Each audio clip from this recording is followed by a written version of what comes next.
Hello, and welcome to the Lost in Possession podcast. Three mates, three different teams, three very different opinions. Okay, coming up on today's show, we are now officially at the end of the football season. Sad face emoji. But it's time for the first ever Lost in Possession Awards, or the LIP Awards, if you like. So it's time for everybody that wins our award to make space on their trophy shelf, or if you're Harry Kane, actually have something to put on there, possibly. We are going to give out awards in a number of categories, and then we're going to most likely vote on who we think would be best. But of course, with our different opinions, we're probably just going to argue it instead. So the categories are as followed: most improved signing, or most improved player, I should say, best signing, flop of the season, goal of the season, surprise of the season, best newcomer, best comeback, as in best game comeback. And then we round it off with a big three with manager of the year, young player of the year, and of course, player of the year. So there's going to be some very interesting nominations for this, I am sure. So I think we should get the ball rolling. No drum rolls required. Let's start with most improved player of the season. So I'm sure we've all got three different players here, and it's going to be interesting to see who we've got. Let's start with you, Jordan. Who is your most improved player? So there was definitely a few in contention for me, but I landed on Jarrod Bowen in the end. I think he's been absolutely phenomenal this season. He's not been known as that player traditionally for West Ham who's going to get, 10 plus goals and a ton of assists. He was always known before for hard work and running about, causing, defenders problems. This season, though, he's completely taken his game. He's elevated his game to a completely different level. He's been West Ham's best player, in my opinion. Absolute standout, not just in the Premier League, to be fair, although this is what, that's what it's judged on. In every competition, he's been a standout. And for me, Jarrod Bowen, hands down, wins most improved. Jamie, who have you gone for? I've gone for a bit of a different option. I've actually gone Joe Linton. For Newcastle, he's just been a different player.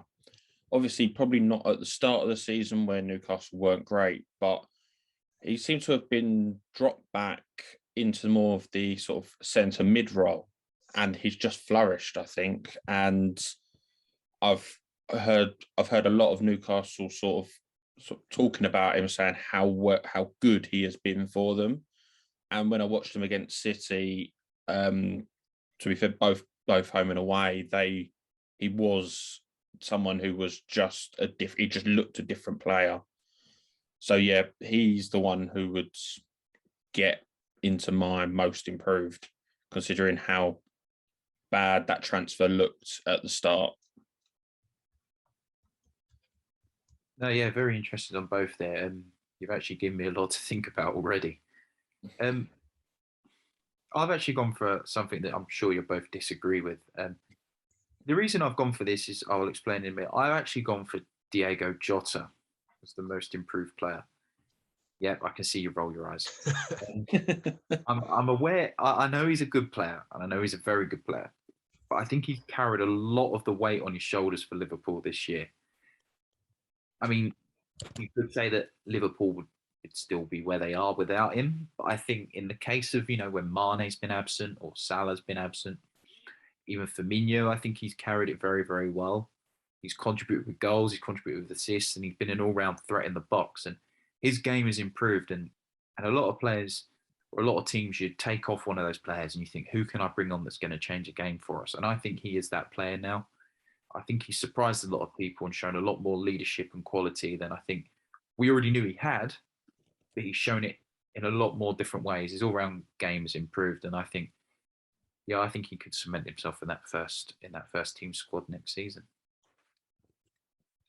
Interesting. So, to be fair, I find that quite interesting that you said Jota. The reason why I would slightly disagree with that is the fact when Liverpool signed him, I think they signed him in January last year.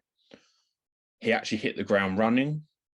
I think I saw the stats. So he scored just under 10 goals in half the season, which is obviously quite good considering he wouldn't be starting every game with sort of Firmino up front. And I think he kind of embedded himself already into that. If you sort of said this to me, like with that last half of the season, then I'd kind of agree, because I did think at the time it was a bit of a weird signing for Liverpool. Obviously, they do a lot more research than I would, but that's where I would come down on, say, I don't think he's improved as much as, say, the other two. Yeah, I'd agree. I don't think he's signed. I don't think he's most improved. I think from day one at Liverpool, he did unexpectedly well. I wouldn't say most improved, but maybe. I guess that brings us nicely onto the sign of the season, because he probably would have been the sign of the season last season for me. So are we going for like one award per all three of us in agreement, or? I think that's going to be hard with these awards. We'll end up debating a few. I don't know. I mean, being as you guys disagree with mine so much, even though he did get about 21 goals in all competitions, I'm going to have to cast him vote on this one. And I'm actually going to say Joelinton is the most improved, because I think Jarrod Bowen coming with a bit of form at Hull, and he was all right. He's always going to be an all right player. I don't think he's going to be a world-class player. But I think Joelinton, I agree. Like, if you think how poor he was, and I had seen him play when he not long signed for Newcastle, and he was not good.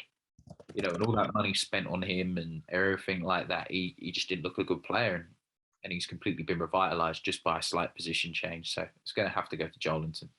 I think when they signed him, he could have easily been flop of the year in that season that they signed him. Obviously, that was 2 seasons ago. But yeah, to now come on and actually be first team player for Newcastle, okay, in a different position, but I think he does deserve it. Fair enough. I think now then, okay, then so in that case, then Joelinton, I'm sure you're going to look forward to this. Give us your address and we'll send you your trophy in the post. Maybe a voucher or something like that. I don't know. Maybe something like this, Yeah, something like that. We'll on the side. We'll put his name on it as well, so we've personalised it. And if you can just send us a picture with it, that'd be great. Okay, so if we move on to, in that case, then signing of the season. Now, it was a very busy transfer window for every club, just about. A lot of signings, some good, some bad. I think this one again will spark some debate. Jamie, let's start with you. Who's been your signing of the season and why? Do justify it. I'll be honest, I struggled to find one that I thought was the standout. I don't think there's been that many exceptional signings that have just worked. I think, you can see some that will be mentioned probably in the flop of the season and things like that. But I've actually gone with, I will pronounce this wrong, Kuleveski at Spurs. I think he's just come in and done phenomenally well, quite a young age. And I just think he's helped with the sort of, obviously it used to be just Son and Kane. But he's come in and sort of taken that position where there are other people who are slightly failing at cementing themselves as that third in the front three. So yeah, he's mine for this season. So I went for a different one. I think again it was out of 3. One I chose, Bruno at Newcastle, and Kulusevski I think has done really well as well. But for me it was Conor Gallagher. No transfer fee paid. Obviously it was a loan deal, so they've not had to commit anything up front. And we've all said multiple times, I think he made our team in the best 11 as well. Gallagher has come in, transformed that Palace team. Yes, there's other good players, but he's won.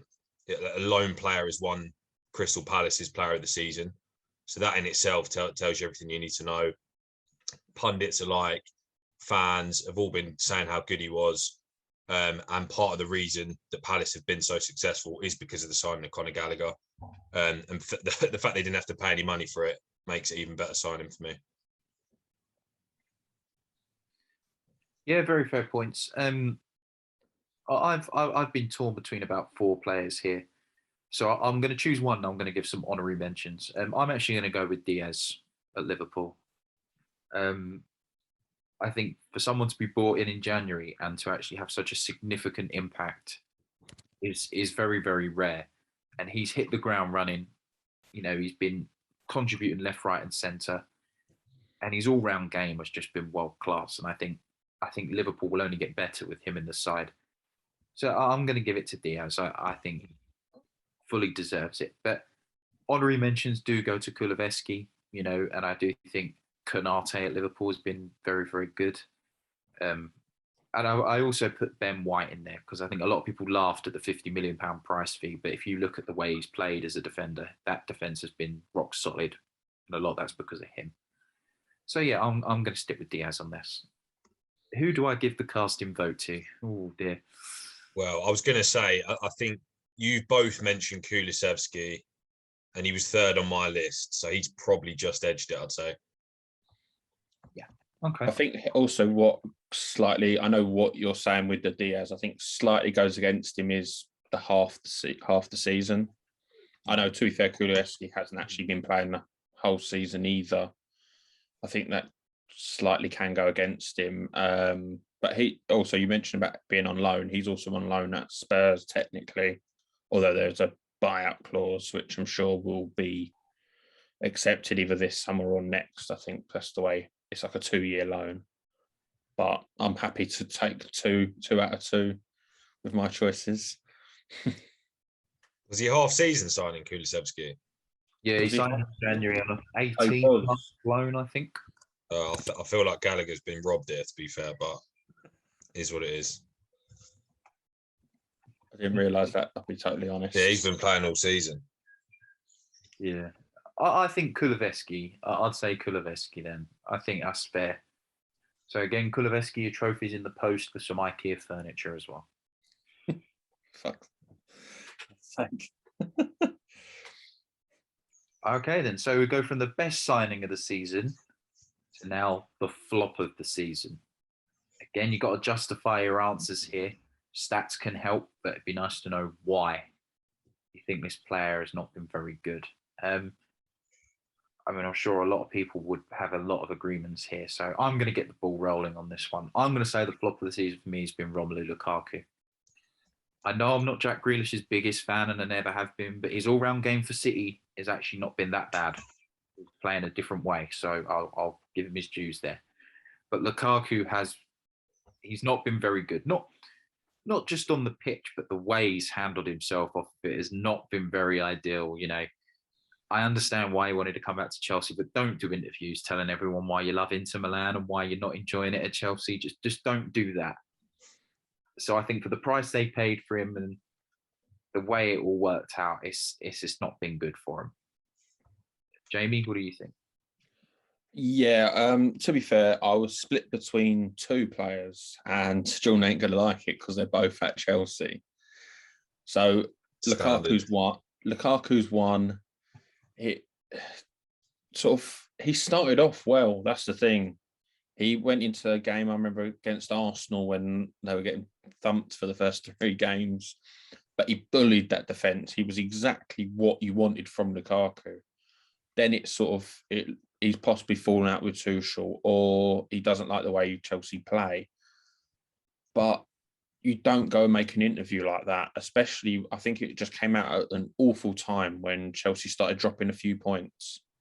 Like, if you're not happy and they're winning, you don't really have any backbone to stand on. I get that. So it's not really going to come out then. But to do it the way he did when Chelsea sort of I think they were top of the table, possibly a few games before, to do that does hamper sort of the derailment of the season. Now, the other person was a loan signing, was Saul. Now, he was meant to come in and help with the midfield with sort of, you getting some injuries with Kante and Jorginho and Kovacic, all 3 of them were getting this. he came in, and I think his first game he got either subbed at half time or even before that. And I think after that, he just never recovered. He then got put into the left wing back position. I don't know if he played, he might have even done right wing back position as well. And I think for someone who was looking to go, right, I'm done with Atletico, I'm coming to the Premier League, to a top side, I'm going to cement my position. He looked like a fairly good signing considering it was on loan. And to do how poorly he has, I think he's got to be in consideration. Go on, Jordan. Let's go with. So I've got to defend on all fronts. Obviously, Sound we know didn't work out, but at the end of the day, it's a loan signing. Doesn't matter. Risk. He's a good player. He was at Atletico. It's a very low risk signing for us. Him being signed on a loan does not really cost us any money. It's not cost us anything. So no, it's not. It's not a criticism of it's not a criticism of Chelsea wasting money. If that makes sense, it's just he's been bad. Yeah, I'd agree. Done anything, if you get what I mean. Rather than this isn't slagging off Chelsea. It's just him and his performances, really. Yeah, agreed. And then with Lukaku, obviously with 100 mil price tag, he was always going to be in contention. For me, in the end, it was a coin flip. Well, not a coin flip, but I've got stats. But it was between Grealish and Lukaku, both 100 mil signings, both ridiculously priced signings. Now, looking at the stats, obviously Lukaku's got a lot of shit, and the interview obviously made it all a lot worse. But the stats I'm looking at, he got 15 goals in 29 starts, which is not great. And we can all agree that he's not delivered. He's not delivered based on what everyone thought. You know, everyone was saying we're going to win the league because of Lukaku. So expectations versus reality, I get why he's in there. But 15 goals in 29 starts isn't absolutely abhorrent. Do you know what I mean? So on the flip side, when you look at Grealish, again, 100 mil player, for all the hype and how good he was at Villa, I think people will now remember Grealish's season more for his words when drunk. That's the most he's done for City is make a few jokes when drunk. So stats on Grealish: 28 games played, 3 goals, 3 assists. So yes, Lukaku will get more stick because he's a striker, but I'd rather have 15 goals than 3 goals and 3 assists. So for me, I'd just edge Grealish. Grealish doesn't need to score goals for Man City. His overall pass completion is like in the highest. He runs into the box more. He wins them more fouls. His overall game is a lot more important for City. So I can't see him as a 100 mil, and you're scoring 3 goals, 3 assists. That in the first place, like I've been critical of him even at Aston Villa. I never thought he was that great, but his overall game to Man City has been just fine. He's not. I still disagree. I don't think he's had a single. You both spoke about Lukaku, where you saw against Arsenal, he absolutely bullied him. So he's had a good game. But that's not against Villa. I know. But against Villa, he did the same thing. Whereas Grealish hasn't had a single stand-up performance where you're like, oh yeah, he's been amazing. I will disagree with that because he was in the Manchester derby. He was the player that kicked off the game. I think De Bruyne had got the sort of pundit sort of like applause and everything, but that was because he put the ball in the back of the net. But if you look at both his goals, they were in the penalty box and it was sort of more crossed to him or fell to him. And he scored, where Grealish that day, I think he's pretty much ruined Wan-Bissaka's year from just that. He's not recovered at all. He's been awful anyway. But I get what you're saying with the 100 million price tag. Sort of when you sign someone for 100 million, you're expecting more. I'm not going to say he's been a success because he hasn't. He's not got into the first team properly. I would say under Pep, it takes a year to get into the sort of rhythm of everything. I've seen that with Mahrez. I've seen that with Bernardo Silva. There's been a few others. I do agree with the 100 million. It was overpriced, but that's the point of a release clause. Just get it done, kind of. in that sort of way. He has had some of the performances, but I think he's not caused problems though either. So when he's come in, he's not as if he's dropped to 3 out of 10, or like, because you got to go with the Palace performance Lukaku had. I know it's just one game. He had 7 touches. Yes, It was under 10, kind of. That's all I remember. And it's sort of then the off the field thing, I think, just adds to it. But to be fair, out of the, I still go with Sal was the worst out of the 3. He hasn't done anything right.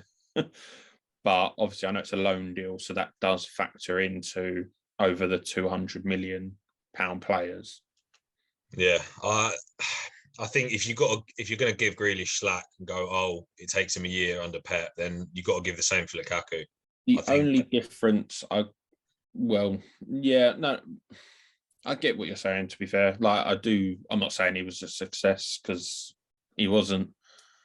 I just think the off the field the problems have made it a lot worse for Lukaku. Yeah, he's brought about more criticism on himself. But at the end of the day, I still personally think both Grealish and Lukaku will both be a lot better next season.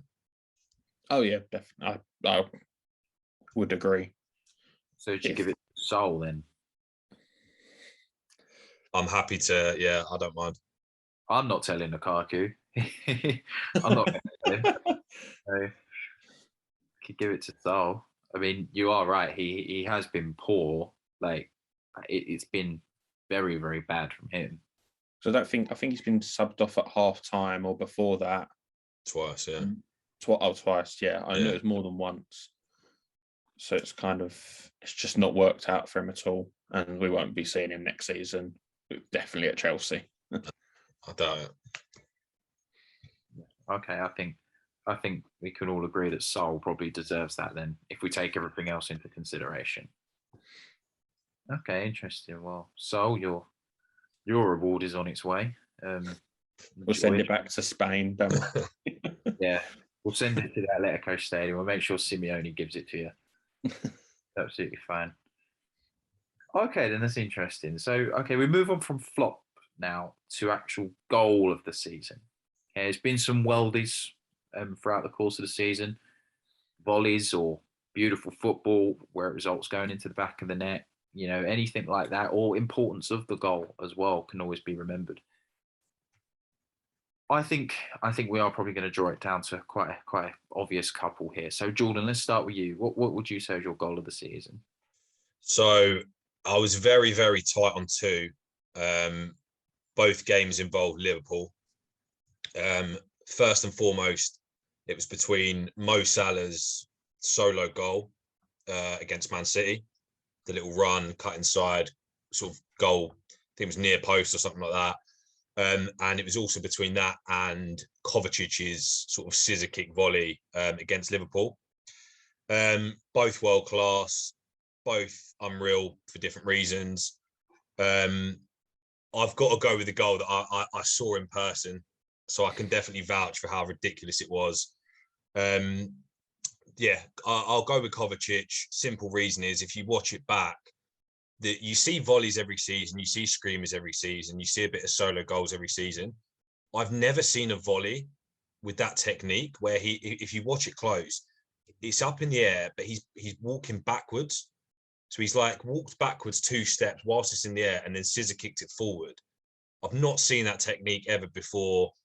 It's just ridiculous, and I don't think you'll ever see that technique again.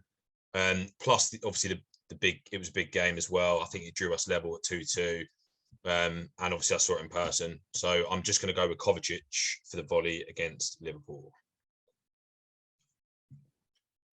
I'll go next. And to be honest, it was more, I want to mention one goal before I mention who I've picked. It was not mentioned in any of the sort of goal of the season contenders. And I was very surprised. It was Bernardo Silva against Villa earlier on in the season, where it was pretty much a counter-attack from City, where it's good play in our box, it's gone down the other end, and it's gone to Bernardo Silva, crossed in, and he said it first time, I think left foot sort of open open foot on the edge of the box, and it's gone sort of like just under the bar kind of thing. And I'm just surprised it wasn't in the contention, really. That's why I wanted to mention it, because I've seen the other goals. I watched them before we filmed this. And I was like, some of them, I was just like, yeah, it's a good goal, but it's not quite that much of a standout. I think the goal has to be Salah against City. I wasn't very happy at the time seeing it. And there are little points of that where I think defensively wasn't very good. But you got to give all credit to Salah for that goal. I think it was the far post, by the way, Jordan. But yeah, I think it was a quality goal. And that's probably my goal of the season, unfortunately, because it's against City. Fair play. I was torn between those two goals in particular, and obviously a couple of blinding goals I've seen at Sunday League level this season, but obviously they don't count. But I would probably give it to Kovacic's goal versus Liverpool. Salah's was good, but I expect that of Salah, that sort of quality like that. The way Kovacic, who is a good player, just hit it right into that top corner. It couldn't have got more close to the top corner if it tried. Just it was just blinding. Like most players, when I believe they were 2-1 down at the time, or was it they're 2-0 down at the time? One of the two. And most players wouldn't have dared go for it. They would have tried to pass it, or the importance of trying to get that goal. So yeah, I'm going to give it that, and I think that was a huge, huge monumental goal. And obviously, I suppose the argument would be if he hadn't scored that, Liverpool would have gone on to actually win the league. Theoretically. Yeah, I'd agree. There's for those who have seen the video, there's a funny guy in the front row of Chelsea as well, who's literally looking down at his phone for the whole goal. That got shared everywhere, and yeah, he literally missed the best goal of the season by texting. Quite interesting you've gone for that, to be fair, because while it was a quality goal, I still think it's a sort of a volley outside the area. I've seen similar. I'm not saying exactly. I know he's back with that technique. I promise you've not seen that technique before. Yeah. It's 2 against 1, but I don't actually think it was as outstanding as I think you're making it, to be perfectly honest. But no, I've got to concede. Watch it again. I watched it just before. Let's move on. Going for Kovacic then. All right. Okay, so surprise of the season. Now, this is where a team that has surprised us. However, I want us to choose 2 each here. The reason I want us to choose 2 is I want us to have a positive surprise and a negative surprise. So one that you thought, I never expected to do this well, or the other to be, I never thought they'd be this bad. So you're going to get probably quite a good little mix here. I want to start with you, Jamie. Who is your positive surprise of the season? And then let us know who your negative surprise of the season would be. I think the positive might be unanimous here, but I'm going to say that before you 2 have picked. But I think it's got to be Brentford. You're looking at Brentford and sort of when they came up, obviously they came up through the playoffs. You're thinking, can they sort of do it? Obviously, I can't remember how long it's been since they've been in the top flight, but it was quite a long time. So you thought, they're probably going to be roughly around the bottom, but they were never actually in trouble of going down. I think they started off very well, obviously beating Arsenal on the first day at home. I think that suited them and definitely didn't suit Arsenal, but they've performed very well, and it's not as if they've been entertaining as well. Like, you got to think of it, it's not just obviously they had the Arsenal game, they had the Liverpool 3-3 game where teams would just be like dead and buried at some points and just sort of give up, whereas they just kept going. And I think Thomas Frank's done a fantastic job there. So yeah, I'll go with Brentford as my positive. For my positive, I disagree. Actually, I went with Palace. As soon as Vieira took over, they were already basically favourites to get relegated. I'm pretty sure people actually had them more likely to get relegated than Brentford. He had a few aging squad, few people, like older people in the squad that he needs to get rid of. There's a few youngsters to bed in, but Palace hadn't been great. And we've all, again, waxed lyrical about how well Vieira's done. So I think my positive surprise of the season is how well Palace performed, nowhere near the relegation zone. Also got to the FA Cup semi-final. That's a big deal. A trip to Wembley, that's a massive deal. So they really surprised me this season in a positive light. Okay, really interesting. I think both of those have been very feel-good stories. The only reason I'm going for this choice is because I thought Palace would be just fine anyway, and I thought Brentford would stay up. So they've not been too much of a big shock for me. I've actually gone for my surprise has actually been Liverpool because I had them to finish fourth at the start of the season, and the fact that they've played in every possible game available to them, won two domestic trophies, almost won a third, could potentially, you know, it's just been an amazing season, and I think they deserve a lot of credit because I think none of us expect them to play in every single game possible to see them, and to reach the final in those what's been available to them and all of that just deserves a lot of credit. I have to give it to them because it's been a pleasant surprise and hopefully they can push on from there. I wouldn't say a pleasant surprise. I think people got to disagree. I think with how many people were actually cheering on City, I don't think anyone has that as a pleasant surprise. But deserve credit. Yeah, but you want to see a title race. No one wants to see City win the league by 15 points. It's boring. Even for City, it's got to be boring. Yeah, they've pushed you all. Winning boring, to be perfectly honest. No one expected. But you're not gonna that limit. Yeah. No. They've done phenomenally well. Like I can't disagree on that. Peak of sort of competition, really.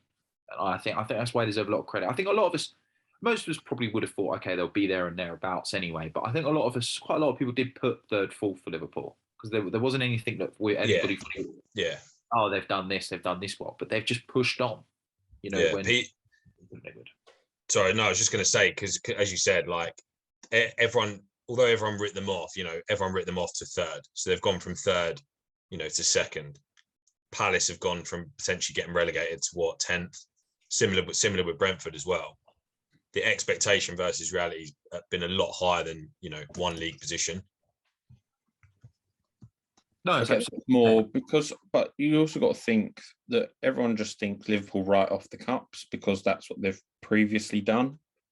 So it's kind of, I don't know if it's like Klopp just sort of gone, actually, we'll try in the cup competitions, not the Champions League, that's a different matter, but the League Cup and the FA Cup. They've done well in them, obviously winning them 2 0-0 draws, wasn't it? And on penalties, but it's been a credit to them to play every single game. Obviously, City last season were one off that with Chelsea beating them in the semi-final and then obviously beating us in the final. But yeah, you have to give a lot of credit to Liverpool. I just think it's more. I personally wasn't seeing Brentford doing that great. To be fair, I wasn't seeing Palace doing that great because they had a lot of people out of contracts. Yeah, from Liverpool, I still expect them to be up there. I get that you're adding in the other competitions, but I'll probably concede and go Palace due to the fact they got to the semi-final of the FA Cup. But that's kind of where, I'll concede and go Palace. That's fair enough. I'd only disagree with the Palace just because I saw Vieira's work at New York City, and he did a decent job at Nice. Not sort of as much as he could have done, but that's why I sort of. But I think Crystal Palace, fair enough, considering how he's rechanged that squad in a short space of time. They're looking. It's a different style. He's changed the style of football massively as well, and to do that in less than a year or just about a year. He deserves a lot of credit. Start as well. His start wasn't very great, so he did turn it around. No, that's fair enough. Okay, then so we'll go to Vieira and his Palace side. What about negative surprise of the season where the team have been so below par? I think we might actually agree on this one. I'm going to start. I'm going to say, I'll give an honorary mention first. I'm actually going to say Everton as an honorary mention because they've been shambolic. Enough said about that. But I'm going to say Man United. I think everyone got a little bit excited after their first game of the season, beating Leeds 6-1. But overall, I mean, those players shouldn't be anywhere near fifth. They should be comfortably in that top four place, and that they've been poor, very, very poor, all season. Yeah, like you're absolutely right there. They weren't even fifth; they were sixth, and it was comfortable. It was 11 points to Arsenal. At the start of the season, they were talking about they're going to go and win it. It's just no. It was sort of under Ollie. It was never something that I was ever worried about. I never had them winning the league, even though you were talking Ronaldo, Varane, Sancho coming in the summer. They're great sort of players, but I was never like they're going to win it. They still didn't sound like they were going to be better than City, Liverpool, or Chelsea. It was more they should have been doing better than what they have. And to finish on 0 goal difference is just embarrassing. And they're lucky table as well. If you're in the top 8, you shouldn't be in you shouldn't be on a break-even goal difference. You should be in a positive, even if it's +1. You can't justify being that high with that poor. That just shows how poor they've been, and if anything, lucky they've been to it. It's not been worse.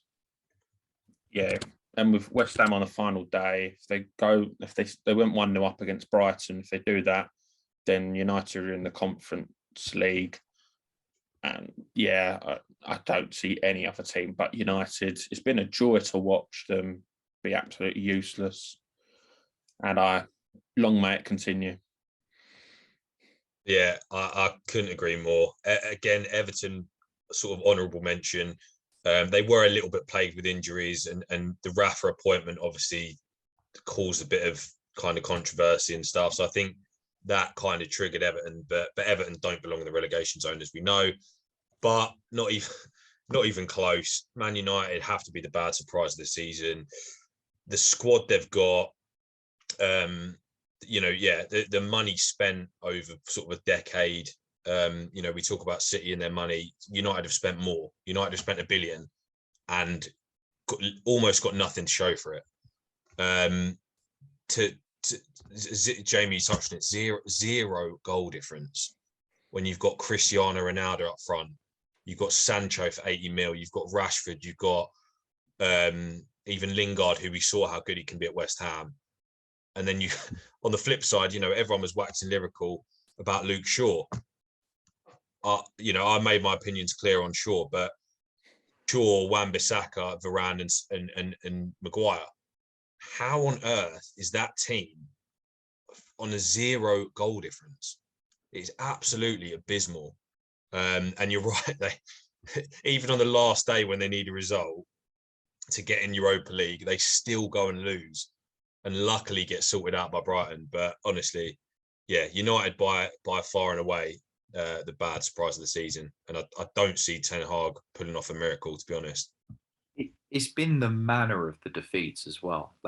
It's not like they've been unlucky. They've been awful. Outplayed at home constantly as well. Even at the start of the season, other than beating a very poor Leeds team, they were beaten off the park by Wolves, really, and got a late winner. I was just going to mention that Wolves game, honestly, absolutely abused. Yeah, that's when they couldn't score goals. And exactly, and you'd have to argue as well, if Real Madrid were happy to let Varane go, they have to ask themselves, okay, we're getting a good player, but why are they letting him go? I think questions do have to be asked about that, because fair enough, they signed him because of his big name, but Real Madrid let him go for a reason. I think United would have been better off going for Alaba if they could have got him, but they've just been poor, so poor, and they were lucky to not have made it much worse. Agreed. Yeah, you got to think of the games like Liverpool 5-0, and then they had City the next week, and we won 2-0. and we weren't out of second gear. Then you've got at Liverpool, that game was pretty much over in the first sort of like 10 minutes. City away. Then you've got the Brighton game, I think, just summed up the season, where Brighton are not the free-flowing goal-scoring team. Like, they're a good team, but they just don't score enough goals. And then they could have scored. I think when I watched it, I was like, if they scored 7 here, it wouldn't have even flattered Brighton. It was that how bad United were. But yeah, so I think United is the unanimous decision. Wholeheartedly. Their first trophy since 2017, and that's the negative surprise of the season. So congratulations, Man U. Just keep that in mind. Here we go.